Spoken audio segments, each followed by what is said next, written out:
যাদের রেগুলার চা বা কফি খাওয়ার অভ্যাস তারা একদিন না খেলে মাথা ব্যথা করে, শরীর ম্যাজ ম্যাজ করে, কোনো কাজে মন বসে না।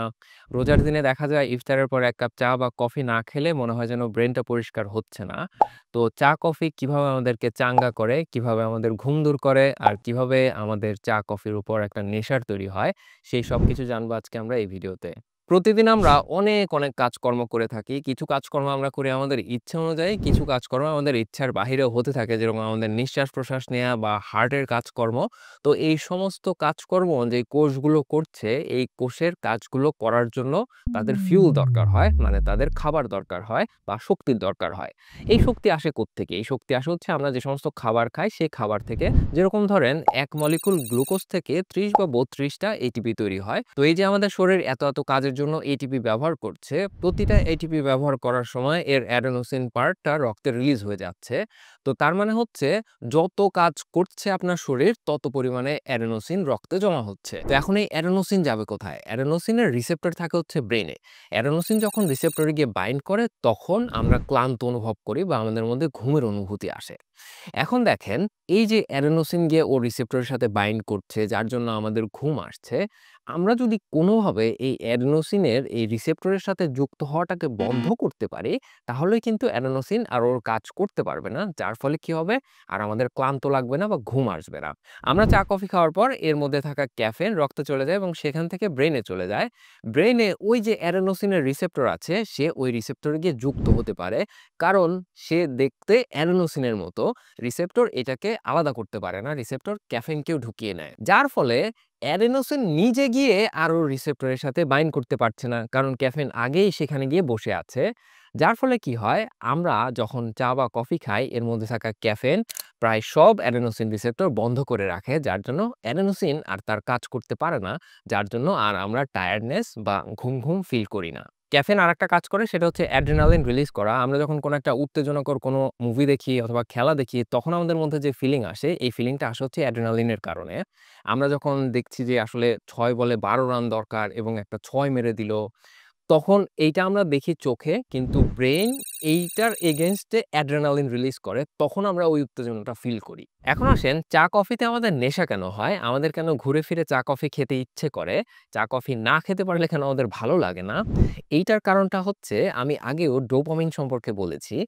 ডোপামিন হচ্ছে এক ধরনের নিউরোট্রান্সমিটার। এটাকে মাঝে সুখের হরমোন বলা হয়। আমাদের ব্রেইনে যখন ডোপামিন রিলিজ হয় তখন আমরা সুখের অনুভূতি পাই। এই ডোপামিন আবার ব্রেইনের রিওয়ার্ড সেন্টারটাকে অ্যাক্টিভেট করতে পারে। যার ফলে কি হয়? যেই কাজের জন্য বা যেই খাবারের জন্য আমরা ডোপামিন পাচ্ছি, ব্রেইন আমাদেরকে বারে সেই কাজ করতে উৎসাহী করে। এখন আসেন, ক্যাফেইনের সাথে ডোপামিনের একটা সম্পর্ক আছে, যদিও সম্পর্কটা ইনডাইরেক্ট। কিভাবে দেখেন? অ্যাডেনোসিনের কথা আমরা বলছিলাম। অ্যাডেনোসিনের বেশ কিছু কাজকর্ম যেগুলোর কথা আমরা বললাম, তার সাথে আরেকটা কাজ হচ্ছে ডোপামিন ধরে ইনহিবিট করা বা ব্লক করে দেয়া। এখন ক্যাফেইন যেহেতু অ্যাডেনোসিনের রিসেপ্টরে যুক্ত হয়ে ওর কাজকর্ম বন্ধ করে দিচ্ছে, সো অ্যাডেনোসিনের এই ডোপামিনকে ব্লক করার যে কাজ, সেটাও বন্ধ হয়ে যাবে। যার জন্য আমাদের ব্রেনে ডোপামিনের সার্কুলেশনের পরিমাণ বাড়বে। ফলে ডোপামিন রিলেটেড যে সুখের অনুভূতি এবং ব্রেনের রিওয়ার্ড সেন্টার অ্যাক্টিভেট হওয়া, সেই কাজটা ঘটবে এবং আমাদেরকে ব্রেন বারে এই চা কফি খাওয়ার প্রতি উৎসাহী করবে বা প্রলুব্ধ করবে। এজন্য আমরা বারবার চা কফি খেতে চাই। আরেকটা মজার ব্যাপার খেয়াল করে দেখবেন, আমরা যখন শুরুর দিকে কফি খেতাম তখন একটা কফি খেলেই কিন্তু হয়ে যেত। সময়ের সাথে আমাদের এই কফির প্রতি বা চায়ের প্রতি রেজিস্ট্যান্স তৈরি হয়। মানে দেখা যায় যে একটা চা বা কফি খেলে হচ্ছে না, দিনে ২ টা বা ৩ টা খাওয়া লাগছে। এইটা কিভাবে হয়? আমরা যখন চা কফি খাচ্ছি তখন এর মধ্যে থাকা ক্যাফেইন গিয়ে এই অ্যাডেনোসিনের রিসেপ্টরগুলোকে ব্লক করে রাখছে। যার ফলে কি হচ্ছে? অ্যাডেনোসিন তার কাজ করতে পারছে না। অন্যদিকে আবার রক্তে সে ঠিকই জমা হতে থাকছে। এখন ব্রেইন এটাকে নোটিস করে যে কি ব্যাপার? অ্যাডেনোসিনের কোনো কাজকর্ম হচ্ছে না, আবার এদিকে রক্তে অ্যাডেনোসিনের পরিমাণ অনেক বেশি। ঘটনাটা কি? তখন ব্রেইন চিন্তা করে, আচ্ছা তাহলে তো রিসেপ্টরের পরিমাণ বোধহয় কম হয়ে গেছে। তখন এটাকে কম্পেনসেট করার জন্য ব্রেইন আরো নতুন করে অ্যাডেনোসিনের রিসেপ্টর তৈরি করে। তা আপনি ধরে নেন, কথার কথা, আপনার আগে ১০০ টা পরিমাণ অ্যাডেনোসিনের রিসেপ্টর ছিল যেগুলোকে আপনি ক্যাফেইন দিয়ে ব্লক করে রেখেছেন।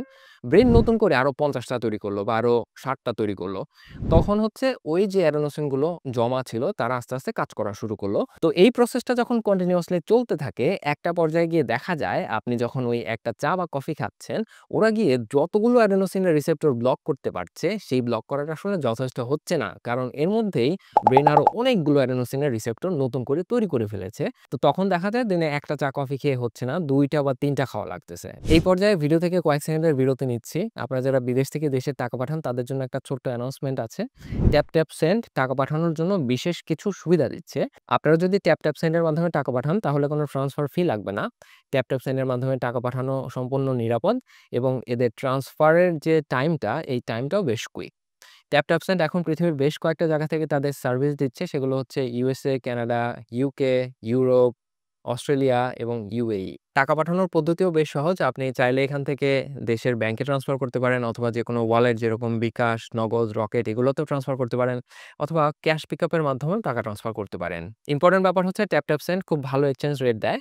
আর আমাদের গভর্নমেন্ট থেকে যে 2.5% ইনসেনটিভ আসে প্রত্যেক ট্রান্সেকশনে সেটা তো পাচ্ছেনই। আর সবশেষ আমার অডিয়েন্সদের জন্য ট্যাপ ট্যাপ সেন্ড একটি প্রোমো কোড দিয়েছে SAV10। আপনি যদি এই প্রোমো কোড ব্যবহার করে টাকা ট্রান্সফার করেন তাহলে আপনার প্রথম ট্রান্সফারে 10 ক্রেডিট বোনাস পাবেন। মানে আপনি যদি ইউরো পাঠান তাহলে 10 ইউরো বোনাস পাবেন, আর যদি আপনি পাউন্ড পাঠান তাহলে 10 পাউন্ড বোনাস পাবেন।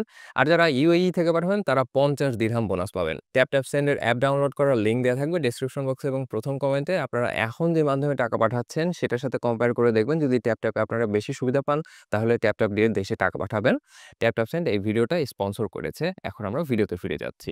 এখন আসেন, একদিন চা কফি না খেলে কেন আমাদের মাথা ব্যথা করে? আমরা চা কফি খাওয়ার মাধ্যমে যে আমাদের শরীরে ক্যাফেন দিচ্ছি, এই ক্যাফেনের একটা প্রপার্টি বা কাজ হচ্ছে ভ্যাসোকনস্ট্রিকশন করা। মানে আমাদের শরীরে যে রক্তনালিকাগুলো আছে এই রক্তনালিকাগুলোকে একটু সংকুচিত করা বা কম্প্রেস করা, যার ফলে কি হয় এর মধ্য দিয়ে রক্ত প্রবাহের একটা পরিবর্তন ঘটে। কিন্তু যিনি প্রত্যেকদিন চা কফি খাচ্ছেন এই পরিবর্তনটা তিনি আর টের পান না, এটা তার শরীরের একটা নর্মাল ব্যাপার হয়ে যায়। সমস্যা হয় যখন উনি হঠাৎ করে একদিন আবার চা কফি না খান। অনেকটা সময় ধরে যদি চা কফি না খাওয়া হয়, মানে শরীরে ক্যাফেন দেয়া না হয়, তখন ক্যাফেনের যে কাজ ভ্যাসোকনস্ট্রিকশন করা, মানে রক্তনালিকা সংকোচন করা, সেটা তো সে করতে পারছে না। ফলে কি হয়, এটা আগের অবস্থায় ফেরত আসে। তখন রক্তনালিকার মধ্য দিয়ে রক্ত প্রবাহের একটা পরিবর্তন আসে। এটা বিশেষ করে বোঝা যায় হচ্ছে ব্রেনের ক্ষেত্রে, এবং এই ক্ষেত্রে মাথা ব্যথা করে। তো চা কফি ছাড়ার আসলে কোনো দরকার নাই, এদের অনেক হেলথ বেনিফিট আছে। সেই ব্যাপারে যাওয়ার আগে বলে নেই, অনেকেই চা কফিতে চিনি অথবা কনডেন্সড মিল্ক ব্যবহার করেন। এই ২ টাই হচ্ছে আমাদের জন্য ক্ষতিকর।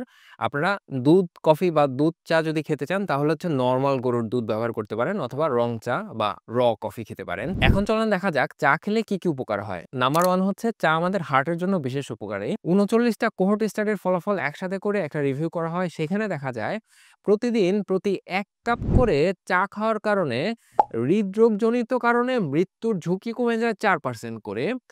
আর হার্ট অ্যাটাক এবং অন্যান্য হৃদরোগের ঝুঁকি কমে যায় ২%।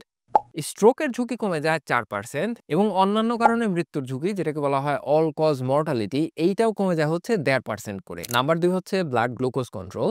চায়ের মধ্যে বেশ কিছু গুরুত্বপূর্ণ অ্যান্টিঅক্সিডেন্টস থাকে যারা রক্তের কোলেস্টেরল এবং রক্তের ব্লাড গ্লুকোজকে কন্ট্রোল করতে সাহায্য করে। ২৪ জন মানুষের উপর একটা গবেষণা করা হয়। এদের মধ্যে ডায়াবেটিক এবং নন ডায়াবেটিক ২ ধরনের মানুষই ছিলেন। এদেরকে ৩ টা গ্রুপে ভাগ করা হয় এবং এদের সবাইকে সুগারি ড্রিংকস খেতে দেয়া হয়। এবং তার সাথে এই যে ৩ টা গ্রুপে তাদেরকে ভাগ করা হয়েছিল, এদের একটা গ্রুপকে হাই ডোজে চা খেতে দেয়া হয়, আরেকটা গ্রুপকে লো ডোজে চা খেতে দেয়া হয় এবং আরেকটা গ্রুপকে প্লাসেবো দেয়া হয়। মানে তাদেরকে দেয়া হয় একটা জিনিস, তারা মনে করে এটা চা, আসলে ওটা চা ছিল না। ফলাফলে যেটা দেখা যায়, যাদেরকে চা খেতে দেয়া হয়েছিল তাদের ব্লাড গ্লুকোজ অনেক সিগনিফিকেন্টলি কমে যায় এই প্লাসেবোর তুলনায়, ২ গ্রুপেই, হাই এবং লো ২ ডোজেই। তবে ডায়াবেটিস রোগী যারা আছেন তারা অবশ্যই চাতে চিনি খাবেন না, কনডেন্স মিল্ক খাবেন না। আমরা প্রায় ২ বছর আগে একটা ভিডিও করেছিলাম বাংলাদেশের একটা চায়ের স্টলে, একটা স্ট্রিটের চায়ের স্টলে। সেখানে আমরা দেখিয়েছিলাম আমরা যদি কনডেন্সড মিল্ক দিয়ে চা খাই, সেই ক্ষেত্রে আসলে চিনি দিয়ে চা খেলে যেটা হয়, কনডেন্সড মিল্ক দিয়ে খেলেও ওই একই রকম চিনি খাওয়া হয়। আপনারা চাইলে এই ভিডিওটা দেখে নিতে পারেন। ৩ নম্বর হচ্ছে ফোকাস। চায়ের মধ্যে থায়ানিন থাকে। এই থায়ানিন আমাদের ব্রেনের আলফা অ্যাক্টিভিটি বাড়ায় দিতে পারে, যার জন্য দেখা যায় যে চা খাওয়ার পরে অনেকটা সময় ধরে ফোকাসটা বেড়ে যায়। মানে কাজকর্ম বা পড়াশোনা করার ক্ষেত্রে দেখা যায় যে মনোযোগটা ধরে রাখাটা সহজ হয়। এছাড়া চায়ের আরো বেশ কিছু হেলথ বেনিফিট আছে। শুধুমাত্র চায়ের উপরে আমি একটা ভিডিও বানিয়েছিলাম। এই ভিডিও চাইলে দেখে নিতে পারেন। তবে চায়ের একটা খারাপ দিক আছে, সেটা হচ্ছে চায়ের মধ্যে থাকা ট্যানিন আয়রনের অ্যাবজর্পশনটা কমিয়ে দিতে পারে। মানে আমরা যে খাবার-দাবার খাচ্ছি, এই ক্ষেত্রে খাবারের মধ্যে থাকা আয়রনটা যে আমাদের খাবার থেকে রক্তে যাবে, সেইখানে ট্যানিন বাধা দেয়। ট্যানিন গিয়ে আয়রনের সাথে যুক্ত হয়ে যায়। ফলে আয়রন আর শরীরের মধ্যে আসতে পারে না। তবে এইটা আবার গবেষণায় দেখা গেল যে ভেজিটেবল সোর্স থেকে মানে শাকসবজি থেকে যে আয়রনটা আসে, সেই ক্ষেত্রে ট্যানিন মোটামুটি কাজ করতে পারে। কিন্তু অ্যানিমাল প্রোডাক্ট মানে মাছ, মাংস থেকে যে আয়রনটা আসে, সেক্ষেত্রে ট্যানিন খুব একটা কাজ করতে পারে না। তবে যাদের শরীরে আয়রনের ঘাটতি আছে, তাদের ক্ষেত্রে এই বিষয়টা খেয়াল রাখতে হবে। আপনারা আপনাদের মিলের সাথে চা খাবেন না। মানে ধরেন আপনি ব্রেকফাস্ট করলেন, তার ২ ঘন্টা পরে চা খেলেন অথবা দুপুরে খাওয়ার ২ ঘন্টা পরে চা খেলেন, তখন আর এই ইন্টারফারেন্সটা হবে না। আর এমনিতে সবার ক্ষেত্রে প্রতিদিন ২ থেকে ৩ কাপ পর্যন্ত চা খেতে পারেন। এখন আসেন কফি খেলে কি, কি লাভ? নাম্বার 1 হচ্ছে ডায়াবেটিসের ঝুঁকি কমে যাওয়া।